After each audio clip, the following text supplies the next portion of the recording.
How's it going, Hardwood fans? I'm your online host, Josh Gregory, and I'd love to welcome you into the Hardwood Heroes set in Studio A. Breaking in the set, we've got Meigs reporter Andrew Hohman. Andrew, you were out in Pomeroy where the Lady Marauders took on Point Pleasant and won 56-14.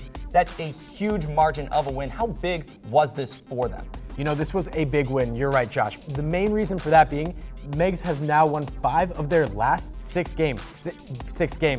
They've been on a great roll these last couple weeks.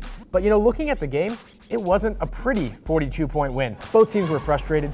Looking at the beginning of the second half, the Point Pleasant coach wasn't even on the court. He didn't come out of the locker room until there were about 5.5 minutes left in the third quarter.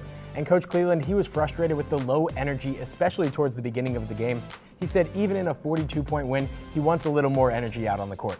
Now, you mentioned this earlier, this team has a lot of depth. With such a huge win tonight, did that open any opportunities to showcase that depth?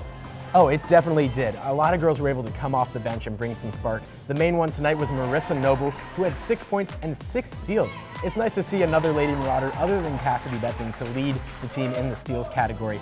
But the big thing tonight was they were able to develop their transition offense. This team has had a great defense all season, and that's their bread and butter. But now they're starting to work the transition game. Girls are going coast to coast. They're improving their vision, finding the open girl in the open court, and things are really starting to come together for them.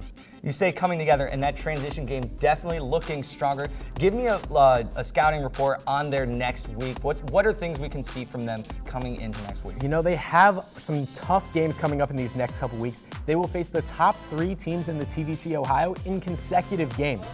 It's going to be very tough for them to get through that stretch with a win, but last time they did that a few weeks ago, they did lose to Vinton County by single digits, so they might be able to pull out a good game in there. Well, scrappy play and transition games will be key factors in the coming weeks. Thanks for the great work, Andrew. Now, Hardwood fans, be sure to tune in to our show Sunday night, just days away, 11:34 p.m. Mark that on your calendar. But before then, be sure to look at our website, woub.org/heroes, for all your gamely recaps. Be sure to like us on Facebook, follow us on Twitter, and add us on Snapchat for up-to-the-minute updates on your favorite TVC games. Now, for Andrew Hohman, I'm Josh Gregory, reminding you to be heroic.